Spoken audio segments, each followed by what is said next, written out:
Merci Julien, merci donc de cette invitation ainsi que GERIP Compétences pour évoquer avec vous l'inclusion numérique et la lutte contre l'illectronisme. Avant d'amorcer les propos, voilà, je vous précise un petit peu d'où je parle. Rapidement mon parcours, j'ai travaillé dans l'éducation nationale, notamment j'ai été enseignant de philosophie pour des élèves malades ou accidentés en centre de rééducation, milieu hospitalier, etc. Et puis par suite, j'ai intégré un service de l'éducation nationale dans le premier degré pour la scolarisation des enfants du voyage. Un camion au milieu des caravanes, voilà, qui pendant 5 ans, j'y suis resté 5 ans, a pu travailler avec les familles manouches dans le Puy-de-Dôme, puisque je suis du Puy-de-Dôme, et j'ai pu accompagner avec les collègues les familles vers la scolarisation et les savoirs de base, les apprentissages en milieu ordinaire, en école publique. Et puis par suite, j'ai intégré un CRI, un centre ressources illettrisme en Auvergne, le CRI Auvergne. Voilà, un CRI parmi d'autres, puisqu'il y en a plusieurs sur le territoire national. Et j'ai, voilà, pendant 15 ans, j'ai intégré le CRI Auvergne en tant que chargé de projet numérique, et notamment pour accompagner une action d'insertion sociale, un camion multimédia itinérant à destination des publics plus de 16 ans, adultes, jeunes adultes, adultes. Et pendant 6 ans, j'ai accompagné ces publics et j'ai aussi appris de ces publics. L'action a été montée avec le public et je conserve encore aujourd'hui, voilà, ça nourrit ma pratique. Et puis je suis à présent, comme tu le disais, consultant, formateur en inclusion numérique. Je forme notamment des acteurs depuis une douzaine d'années. Je reviens sur le contenu de l'intervention. Inclusion numérique et lutte contre l'illectronisme. Donc sur un temps relativement restreint, propos d'une vingtaine de minutes, je vais aborder les sujets que tu évoquais, les questions problématiques que tu évoquais, Julien. Premièrement, l'inclusion numérique et l'électronisme, de quoi parle-t-on? Ensuite, nous évoquerons les publics, quels publics sont concernés, et puis en troisième point, comment lutter contre l'électronisme. Je disais temps restreint, condensé, où je vais aborder plusieurs problématiques et je vous proposerai éventuellement avec les questions, et Julien fera le lien, qu'on puisse creuser sur certains des points que j'aurais évoqués. Tout d'abord, l'inclusion numérique et l'électronisme. De quoi parle-t-on? Alors, je voudrais faire, avant de parler précisément de ces deux problématiques, je voudrais faire un petit détour par le lien à la maîtrise de la langue et aux compétences de base, les savoirs de base, puisque ça fait effectivement lien avec les apprentissages. Et je voudrais repositionner avec vous 3 typologies que sont les publics en situation d'analphabétisme, français langue étrangère et illettrisme.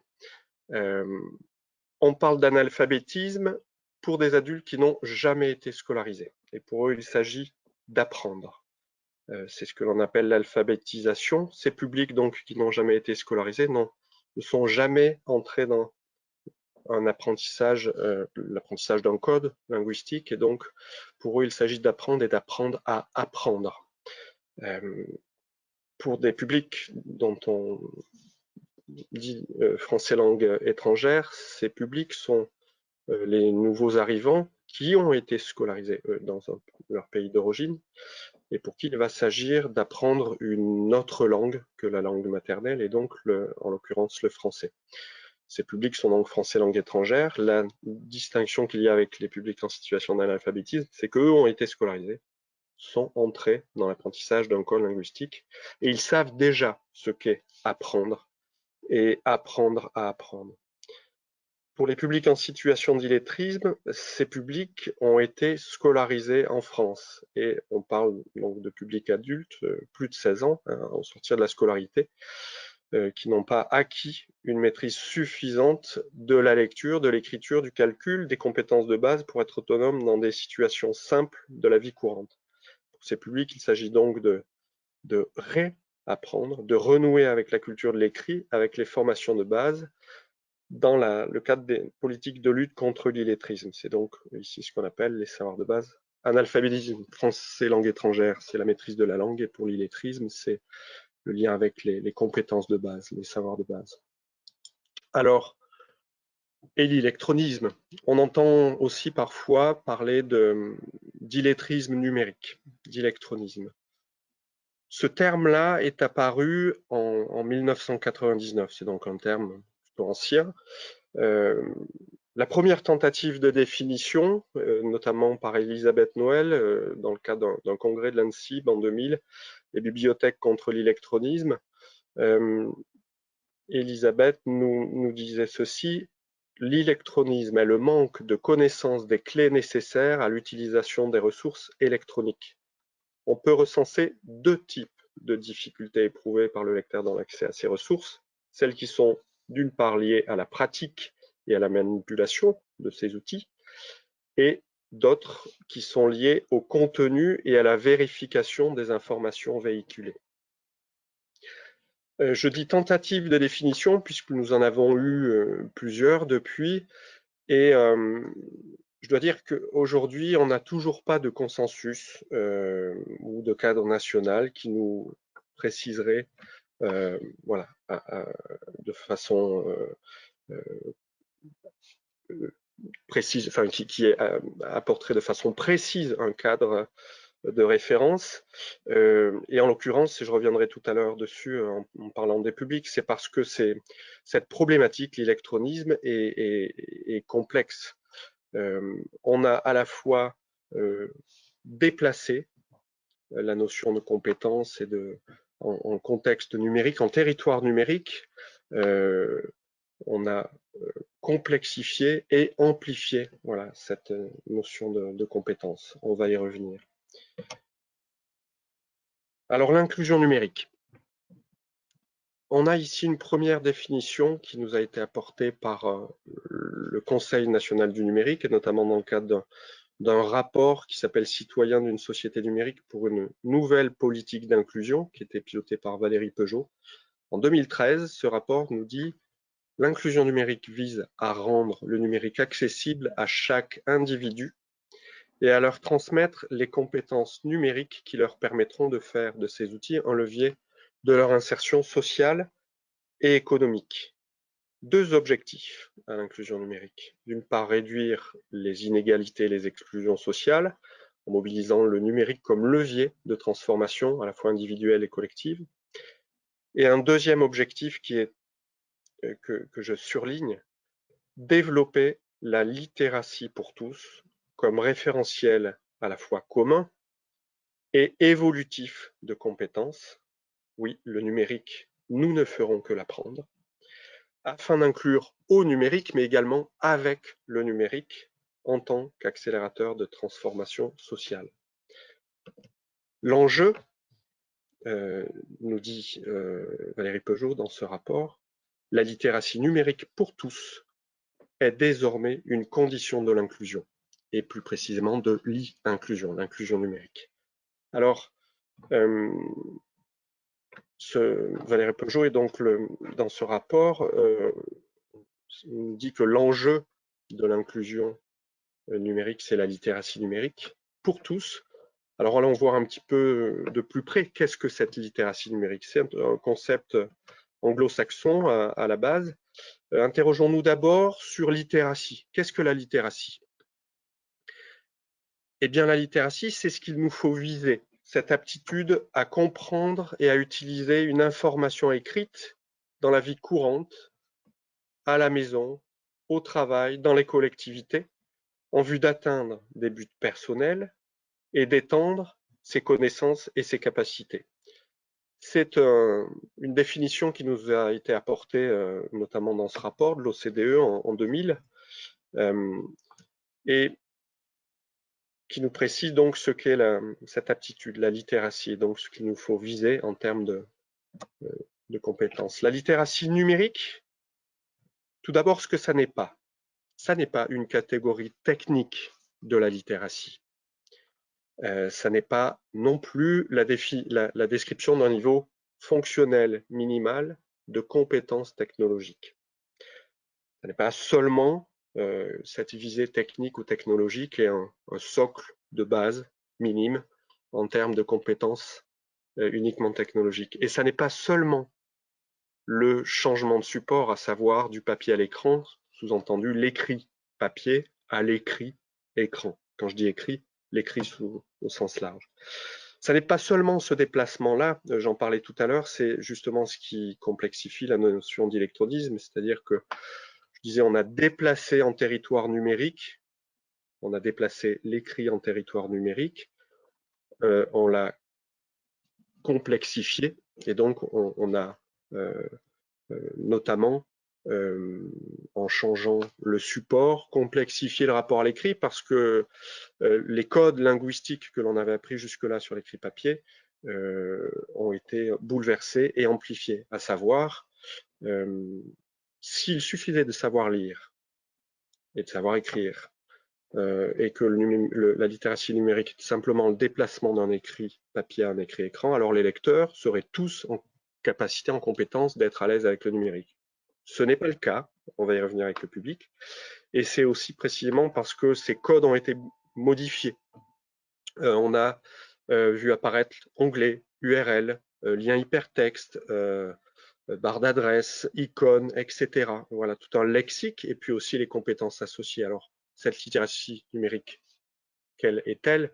C'est une vaste capacité qui consiste à participer à une société qui utilise le numérique au travail, dans les administrations, en éducation, dans les domaines culturels, dans les espaces civiques, dans les foyers, dans les loisirs. Petite parenthèse, depuis le début de la crise sanitaire et du premier confinement, on a bien vu la place du numérique qu'il a occupé ou qu'il aurait pu, pour ceux qui ne pouvaient pas ou qui n'y avaient pas accès. Voilà, la place que le numérique a occupée tout au long et tout au large de la vie dans tous ces espaces. Et donc les compétences qui sont celles de littératie numérique, 3 grandes compétences. Et là, le déroulé que je vous propose pour définir la littératie numérique, ce sont des travaux qui viennent du Centre Abilomédia, et donc d'Hélène de Ward et de son collègue, que j'ai synthétisé, qui nous témoignent donc de 3 grandes compétences en littératie numérique. Informatique, médiatique, informationnelle, pour vulgariser un petit peu ces 3 grandes compétences. La première des compétences en littératie numérique, c'est une compétence technique. Effectivement, pour qui dit numérique dit technologie, et donc première grande compétence, savoir utiliser la technique, savoir utiliser le numérique. Et puis deuxième grande compétence, comprendre le numérique et ainsi développer un esprit critique, savoir définir une source, savoir effectuer un choix dans un résultat de moteur de recherche, prendre du recul, vérifier les informations, etc. Comprendre le numérique. Et puis la troisième grande compétence, créer avec le numérique, produire des contenus, interagir, communiquer. Ces 3 grandes compétences, utiliser le numérique, comprendre le numérique et créer le numérique, ce ne sont pas tantôt l'une, tantôt l'autre, elles sont étroitement imbriquées, complémentaires, et c'est pour ça qu'on parle aussi de translittératie ou de littératie multimodale. Alors l'objectif de la littératie numérique, c'est pour tous les citoyens de pouvoir acquérir une véritable culture numérique, à la fois comme levier d'inclusion sociale et professionnelle. Et je dirais pour 2 publics, à la fois le grand public et aussi les professionnels qui les accompagnent, et professionnels ou bénévoles. Et parmi pour les professionnels et bénévoles, les acteurs qui accompagnent le public, ben c'est à double titre, c'est bien sûr à la fois professionnel, mais également à titre personnel. Je disais littératie numérique, oui.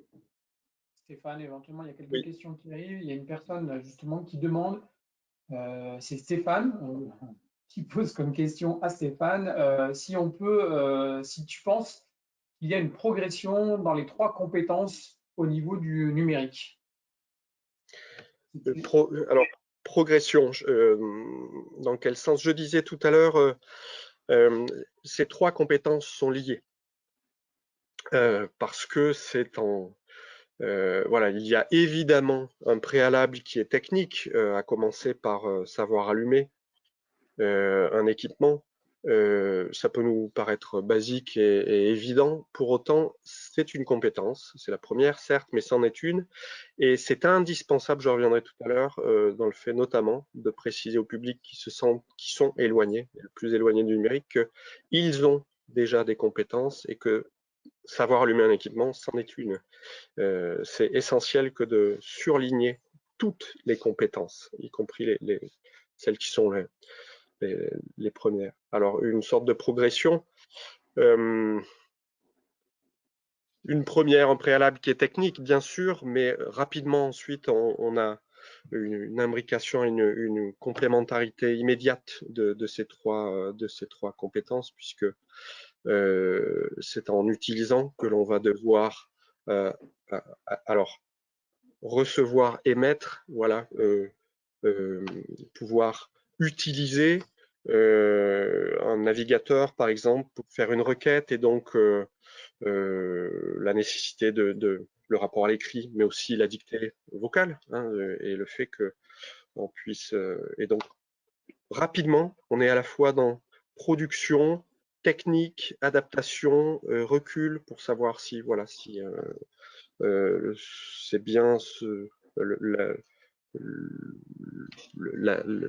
l'outil que je veux utiliser est approprié ou pas, ou si la source est bonne, si ça n'est pas un canular, si l'information que je cherche, le résultat que je trouve est le bon, etc. Voilà, rapidement, on est un briquet, même si bien sûr il y a le préalable technique. Merci Stéphane. Et je disais la littératie numérique, donc concept plutôt anglo-saxon, avec en France ici une visée plutôt compétences de base et savoir de base et compétences numériques de base. Alors, pour les publics les plus éloignés, vous connaissez certainement le CLEA, qui pour moi est le référentiel tout à fait adapté au public, bien sûr les plus éloignés, notamment du numérique, hein, pour ce qui est du domaine 3 du CLEA. Le CLEA, donc référentiel, qui permet la certification des publics peu ou pas qualifiés, et notamment de valider des savoir-faire en compétences. Domaine 3 du CLEA, c'est le domaine qui concerne le numérique, que je pourrais dire le minimum vital en termes de compétences numériques de base. 4 axes dans le CLEA domaine 3, les bases de l'informatique, je dirais la machine, hein, la technique, et puis l'axe 2, texte et documents, qui concerne notamment, on pourrait dire, bureautique, traitement de texte, tableur au niveau basique. Et puis le troisième axe, extrêmement important, Internet, la recherche Internet, utiliser un navigateur, faire une recherche, etc. Et messagerie électronique, savoir créer un mail, savoir utiliser le mail, recevoir, ouvrir les courriels et puis en envoyer, ajouter une pièce jointe.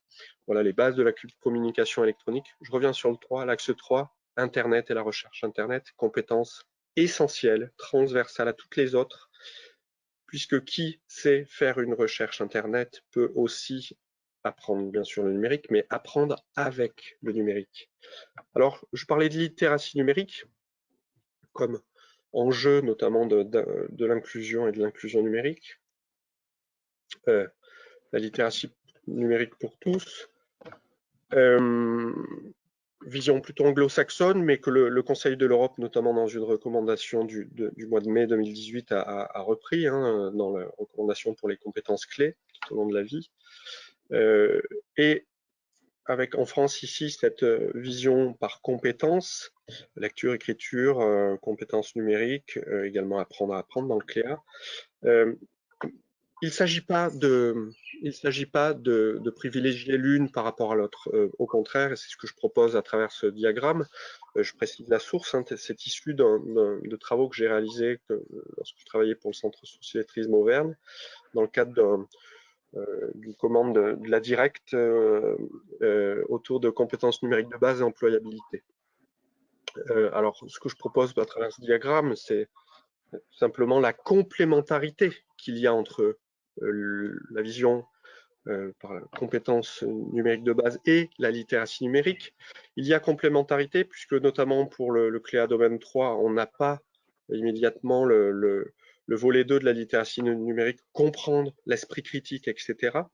Et en même temps, tout ce qui est décliné dans le domaine 3 du CLEA est intéressant pour le premier axe de la littératie numérique, puisqu'il précise voilà, qu'est-ce qu'on entend par compétences informatiques et pour un préalable nécessaire pour utiliser la technique. Donc il y a vraiment un enrichissement très très intéressant à combiner les deux, et c'est pour moi ce que voilà ce qui en complémentarité permet de viser l'inclusion numérique de tous les publics et des plus éloignés. Alors, je poursuis sur ces publics. Quels sont les publics concernés? En 2017, décembre 2017, le secrétaire d'État de l'époque, Munir Majidjoubi, au numérique, lance la stratégie nationale pour le numérique inclusif. Tu évoquais tout à l'heure, Julien, 13 millions de Français en difficulté avec le numérique. Ces 13 millions-là, oui, alors ils étaient ici, le secrétaire d'État s'appuyait sur le baromètre du numérique 2017 qui s'est remonté que 13 millions étaient en difficulté avec le numérique. Et donc, on a vu à ce moment-là, dans l'agenda public, se rapprocher inclusion numérique et électronisme. Aujourd'hui, qu'en est-il? Quelques années après, le baromètre du numérique 2020 paru en 2021, juin 2021, qui est notamment sur l'année de crise sanitaire et de confinement multiples, défi de l'inclusion numérique, des freins qui persistent à la pleine utilisation numérique, et notamment 35% des Français qui éprouvent au moins une forme de difficulté qui les empêche d'utiliser pleinement les outils numériques. Quand on fait le lien avec Action publique 2022, 100% des services publics qui sont ou qui seront dématérialisés d'ici 2022, on comprend l'urgence et les enjeux pour tous, et notamment pour les publics les plus éloignés. Un point intéressant, plus que l'équipement ou l'accès à Internet, c'est la complète maîtrise des outils qui posent problème aux Français, pour 18%. Je vais y revenir. Et je voudrais refaire le lien avec tout à l'heure les compétences, littératie, compétences numériques de base. La complète maîtrise, plus que l'équipement, c'est la complète maîtrise des outils numériques qui posent problème aux Français. Je disais difficulté d'avoir un consensus sur la définition de l'électronisme, car ces situations sont à la fois multiples et complexes. Ces publics, qui sont-ils? Ils peuvent être lettrés ou en difficulté avec les savoirs de base, puisque d'une part, être équipé ne suffit pas. Hein. C'est pas parce qu'on a un smartphone qu'on est à l'aise avec cet équipement. Et être lettré ne suffit pas non plus. Et pour le coup, on peut avoir des publics, je pense par exemple aux seniors, hein, qui peuvent être tout à fait à l'aise avec l'écrit et qui sont en difficulté avec les numériques. Alors, on va aller voir du côté un petit peu de la Belgique, et notamment Perrine Brodkorn, dans le cadre du baromètre du numérique 2020 en Belgique, nous précise quelque chose de tout à fait intéressant. À la différence des compétences de base en lecture et en écriture, l'apprentissage de l'utilisation des technologies numériques est un processus fait de décrochage et raccrochage. Et donc, ça suppose des apprenants, nous tous, un changement de posture. Si jusque-là, on apprenait et on mettait en application le numérique, nous ne ferons que l'apprendre. Nous sommes tous apprenants du numérique. Et donc, ça ne sert à rien, à mon sens, je caricature parce que j'essaie d'aller vite, de viser la complète maîtrise, puisque on ne connaît pas encore les outils de demain, il nous faudra réapprendre. Ce qui fait que deux dispositions clés sont essentielles. Bien sûr, l'apprendre à apprendre, et ça dans une visée dynamique. Nous ne ferons qu'apprendre le numérique. Et surtout une très importante que nous souligne la sociologue Dominique Bouillet, la capacité à gérer l'incertitude. Il nous faut développer la capacité à gérer l'incertitude. Rapidement, ce qui est important, c'est que les publics en difficulté, à 56%, préfèrent qu'on leur explique comment réaliser la démarche seule plutôt que l'on fasse à leur place. Et donc, comment lutter contre l'électronisme? À la fois constat, proposition et puis des préconisations, hein. 3 niveaux d'accompagnement, rapidement, et on reviendra dessus avec les questions. Les urgences, l'inclusion et la montée en compétences. 3 niveaux d'accompagnement au numérique. Les publics en situation d'urgence numérique, souvent corollaire des urgences sociales. Pour ces publics, il y a des urgences qui peuvent être autres que numériques, et donc l'apprentissage n'est pas leur priorité. Pourtant, pour viser l'autonomie, entre l'urgence et l'autonomie, il faut les accompagner pour qu'ils deviennent autonomes. Et sinon, ces urgences vont revenir, et je pense aux travailleurs sociaux, aux acteurs du social, qui voient voilà, des publics revenir régulièrement pour les mêmes urgences. Et donc, il faut les accompagner vers l'inclusion numérique et donc la montée en autonomie progressive et, avec l'accompagnement d'un tiers pour qu'ils visent par suite la montée en compétences et notamment le pouvoir développer le pouvoir d'agir et apprendre par soi-même. Accueillir, diagnostiquer, accompagner, orienter. Ces 4 points essentiels pour la démarche et l'accompagnement de ces publics. Bien sûr, les outils. Ici, rapidement, hein, j'évoque notamment des dispositifs liés au service public ou des dispositifs promus par l'État. Diagnostic, le repérage des publics et ABC PIX, qui permet de voilà, diagnostiquer les publics éloignés et les difficultés en lien avec les compétences numériques. L'accompagnement également avec PIX, hein, qui permet de voilà, d'évaluer et accompagner, puis aussi de certifier les compétences des publics. Le kit d'inclusion rapide, qui recense des outils dans le cadre qui ont été mis en ligne pour les aidants numériques dans le cadre de la stratégie nationale pour un numérique inclusif. Un peu au pas de course, voilà, des programmes et des dispositifs, notamment France Relance l'an dernier, alors il y avait les France Services et le passage de MSAP à France Service qui notamment sur l'inclusion numérique impose d'apporter des réponses en termes d'inclusion numérique. Les conseillers numériques qui font partie du plan France Relance l'an dernier, qui commencent à arriver sur les territoires et qui vont accompagner les publics autour des compétences numériques, les publics les plus éloignés. Nouveaux lieux, nouveaux liens, le programme qui fait lien notamment avec les tiers-lieux et les fabriques de territoires qui doivent mettre en œuvre de l'inclusion numérique. Haptique, le pass numérique, le chèque culture numérique pour la montée en compétences, à la fois outil de financement, mais aussi outil pour la structuration dans les territoires, les réseaux. France Connect, Aidant Connect qui permet de sécuriser l'accompagnement lorsque l'on fait à la place des publics. Et puis des lieux, des acteurs et des réseaux, que ce soit voilà, du national au local, le programme Société numérique de la NCT, la coopérative nationale des acteurs de la médiation numérique, la MEPNUM, les hubs, ces têtes de réseau des acteurs de la médiation numérique en région, et puis ce petit logo en guise de clin d'œil à tous les acteurs de la médiation numérique, bien souvent associatifs, qui ont parfois porté des initiatives modestes, pas forcément visibles, mais qui sont pléthores depuis plus de 20 ans sur le territoire national. Et bien sûr, les nouveaux acteurs, je dirais, notamment depuis la dématérialisation des services publics, les aidants numériques, je pense aux acteurs de la lecture publique, les acteurs du social, qui ont vu leur métier impactés par le numérique et qui aujourd'hui doivent faire évoluer leur posture avec notamment une dimension de numérique, d'accompagnement numérique. Et puis, bien sûr, les acteurs de la formation, qu'elle soit initiale ou continue. Je vais terminer par la démarche. Se poser la question de comment accompagner les publics, c'est celle de se poser aussi la question de la démarche. Et donc, je propose en premier lieu de changer de regard, passer de lutter contre à favoriser l'accès à. Passer de lutter contre l'électronisme à favoriser l'accès à la littératie numérique pour tous.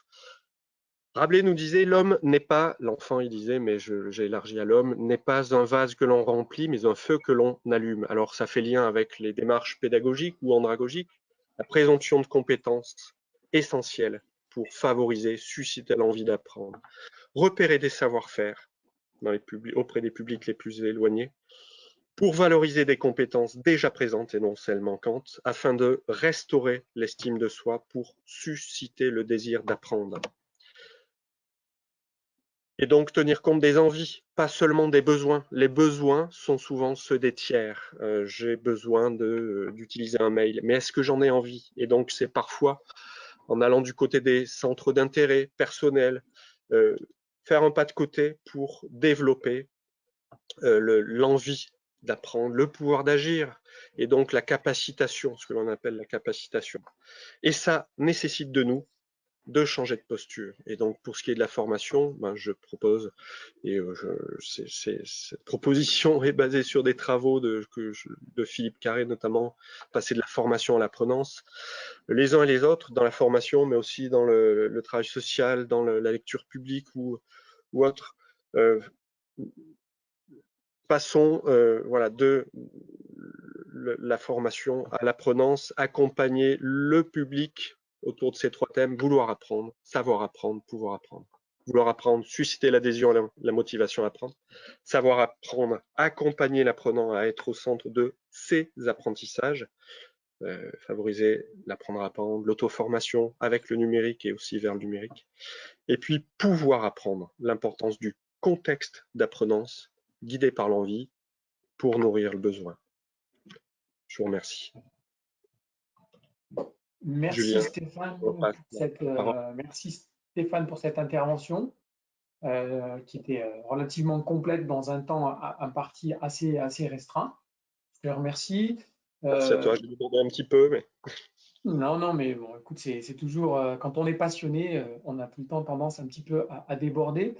Il y a quelques questions qui sont intervenues que je vais lire dans quelques instants.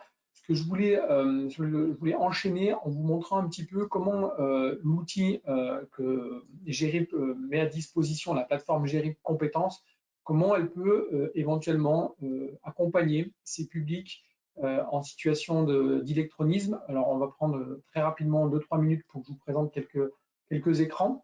Alors, je vais reprendre à la main. Donc, a priori, mon écran doit suivre là maintenant. Donc, cette plateforme Gérip Compétences, elle est en ligne depuis environ 1 an et demi. Elle permet aux formateurs à la fois de positionner des apprenants dans différents domaines et de travailler sur des modules d'entraînement à la certification CLEA ou de la remise à niveau français et mathématiques.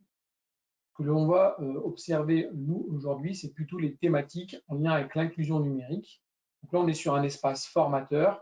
Le formateur peut disposer de contenus pédagogiques et peut, entre autres, évaluer l'apprenant. Et nous avons à disposition une évaluation sur les maîtrises de base concernant l'ordinateur. Donc, c'est des publics qui débutent avec l'outil numérique. Et cette évaluation peut être distribuée à un apprenant ou à un formateur, ou un apprenant ou un groupe d'apprenants. Et vous, en tant que formateur, vous avez la possibilité de superviser dans un premier temps les différentes épreuves et différents exercices qui vont être proposés dans cette évaluation. Et vous pourriez éventuellement superviser un exercice pour voir à quoi il correspond. Donc, par exemple, si je veux sélectionner cet exercice fichier et dossier, je peux voir l'item et voir à quoi correspond l'exercice qui sera proposé dans l'évaluation à l'apprenant.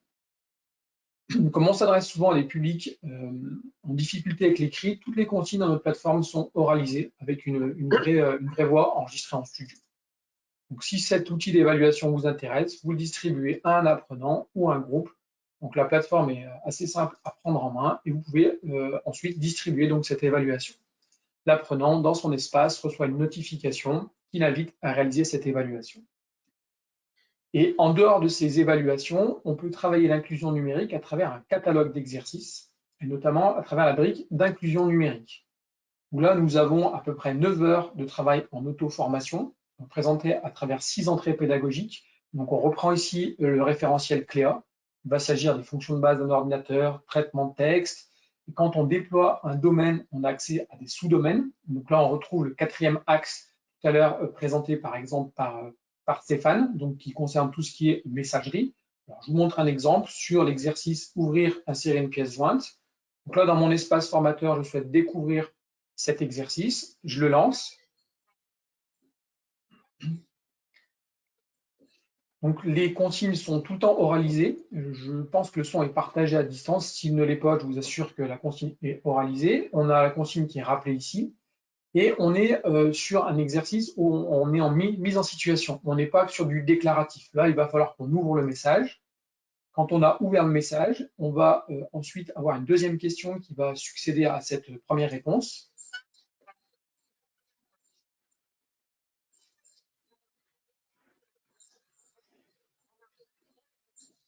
Donc voilà, c'est assez progressif en termes de difficulté.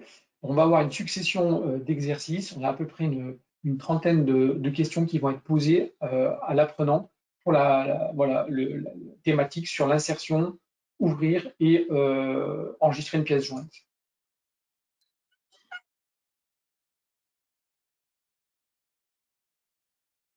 C'est assez progressif et ça accompagne l'apprenant. Je ne vais pas aller plus loin parce que ça prendrait un peu de temps pour tout explorer, bien entendu, l'ensemble des activités. Sachez que si vous êtes formateur et que vous souhaitez donc notifier cet exercice à un apprenant, c'est très simple au niveau de l'utilisation. Vous sélectionnez et vous faites prescrire à votre apprenant. Donc, les autres exercices fonctionnent de la même façon avec une approche quelquefois tutorée. Il y a un petit cours qui est mis en amont pour scénariser une situation et ensuite on va poser les questions à l'apprenant. Et également dans l'inclusion numérique, il y a un travail d'ancrage mémoriel qui est fait avec notre partenaire du projet Voltaire pour travailler sur la maîtrise du vocabulaire en lien avec l'inclusion numérique.